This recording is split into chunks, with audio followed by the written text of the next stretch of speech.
Hey everybody, this is Ron, and on this week's lesson of the week, I thought we'd talk about the 6 steps that are involved in selling a house.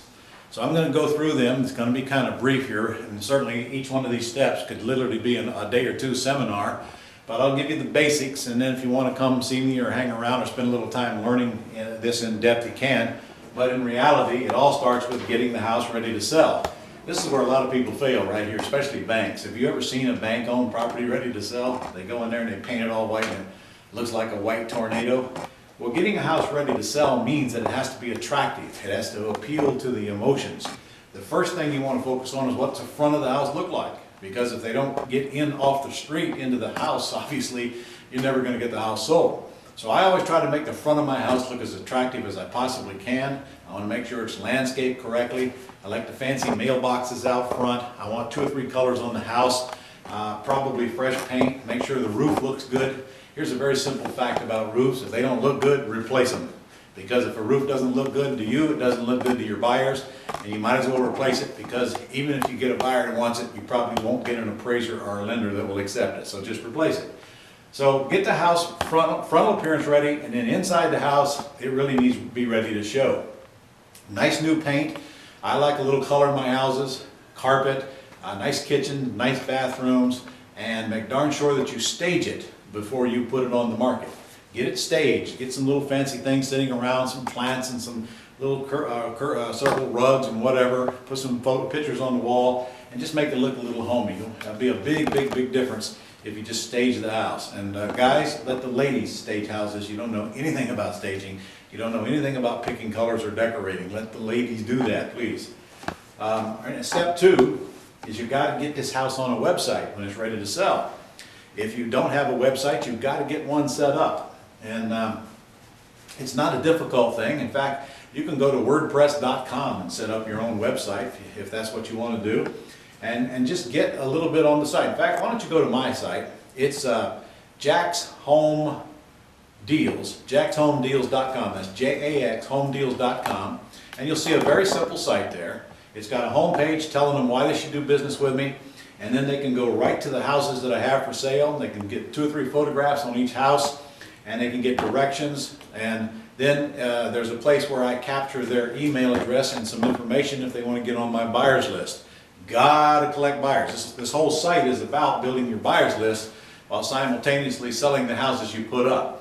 So just get the houses up there, get somebody to help you if you need to, and make sure that they can see the house before they go. You know, 80% of the time people will go on a website to look for a house before they'll actually go visit it. So it's kind of important you get this done nowadays. Simultaneously, there's your property, there's your information sheet that you want to collect information on buyers, and then your buyers list gets built. Next thing you know where they want to buy, how much they want to put down, and if their credit is good, bad, or ugly. I even ask for their credit score on my sheet on my website that you'll see when you go there. So got to get the site up, and you got to make sure that you set it up now to where you can capture the email addresses. Because without the email addresses, obviously you can't send a notice out to the next house, to your list, the next house you get. See, this is what it's all about. I'm going to build my site, so I build my buyers list, so now when I go get another house under contract and get it ready to sell, I just simply email out to that list, and boom, people come and take a look at my site and sell houses a lot faster. In fact, generally, I'm sold before you even buy them, because you know where they want to buy and what they want to buy. And third, of course, is drive traffic to the site. Obviously, without this, the site is worthless. And at the same time, I want you to get signs out that'll also drive traffic to your phone and to your site. So I want your phone number on the signs in front of the house, and I want the site to capture the traffic, and then you've got to figure out how you're going to best drive the traffic. Now, there's 50 different ways that I can show you how to drive traffic to your site. Decide the 1 or 2 or 3 that you want to use, and quit worrying about trying to be an internet genius here. In fact, can you go on Craigslist and put an ad that will drive them to your site? The answer is yes. I'd also go on every FSBO site that you can find in your area, and where you can, especially where you can get free classified ads, and put them on there as well. Then of course you're going to put signs out, and if you put pointer signs out, like we'll train you in my Quick Start School, if you'll put pointer signs all the way around the property, you're going to get a lot of calls just from those before you even get home. So remember, Getting the site up with a house on it is not going to do you any good if you don't drive traffic to that site. So come see us at .com Summit. Go to .comsummit.com and come see us, and you'll learn all kinds of ways to drive traffic. And by the way, you can attend .com Summit online. It's only $99, so it's a 3-day event. Come learn a little bit about the internet, and this will become a lot easier for you. And then number 4 is to follow up with prospects. Your goal here is to capture them and then pre-screen them quickly. If you go look at my site, you'll see that all the information that I need is right there on that little form that they fill out. And it asks them, how's your credit, and ask them how much money they have to put down. If they have a good chunk of money down, they're lease option candidates. If they have good credit, a small amount down, they're probably cash out new financing candidates. So I know what I'm dealing with. As they come and fill out the forms, I know exactly what I've got. I've either got people with money or credit or both or neither. If they have neither, they're out of here. There's nothing I can do to help folks in a house if they have no money or no credit. But if they have one or the other, I can put them in a house. So if I've structured my business so that I can lease option these nice homes out to nice people, then I'll follow up here and I'll pre-screen out the prospects based on whether they have money or credit, and then I'll follow up with those prospects if they don't call me first. If they send me the application, if they send me the form, you better believe that someone on my staff will call every one of them back that has anything whatsoever to work with.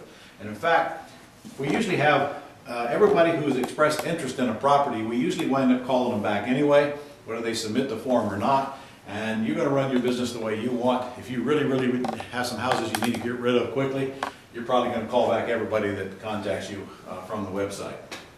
So make sure you capture their phone number here as well as their email address.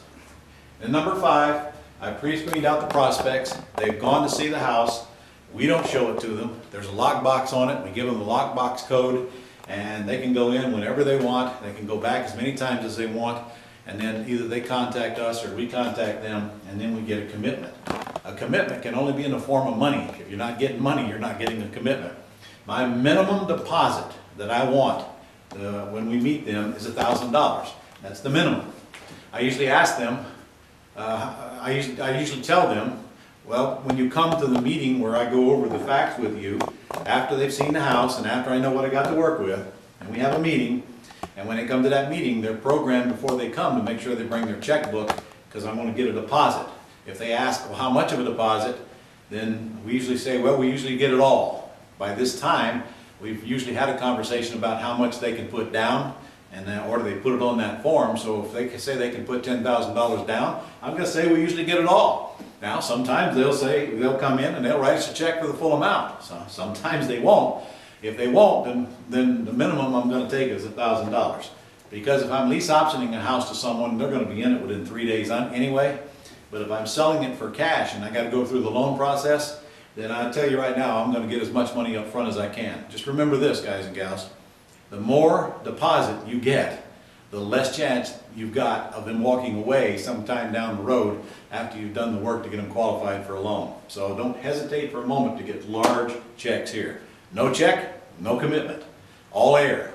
If you don't get a check, you have no buyer. So don't you stop looking until you get a strong commitment from a potential buyer. And then, of course, at the closing. If it's a lease option deal, it's easy. We just call up the attorney and we set it for a couple days later. And I email them over my lease option agreements, which are right on your Gold Club site under resources. And I let the attorney, frankly, we usually fill in the blanks. Then we email it and they look it over. And I just have them call the tenant buyer and they set up the meeting and they tell them what to bring. So they're going to bring the rest of the deposit and anything else they need to complete the transaction. And of course, if it's a loan qualification process, then the mortgage broker takes over. The mortgage broker does all of the things that have to be done to get it approved. The mortgage broker sets up the meeting to get their application on the front end, and the mortgage broker communicates with me along the way to make sure that all of the pieces are in place to get them qualified, and then when all that's done, we set it up for a closing. So 6 simple steps, any one of them out of place will totally destroy your ability to sell a property. You'll get very good at all of them. You go through a few properties. I know there's a lot of details on each one of them, as I said earlier, but it's not really that complicated. And if you make some mistakes, so what? Don't worry about it. You'll know better the next time. And by the way, as you're watching this, you should know that I'm taping this right after Memorial Day, and we just launched a whole new program for veterans. So if you are a veteran, a U.S. military veteran, or if you are a veteran, then you need to go to our new site called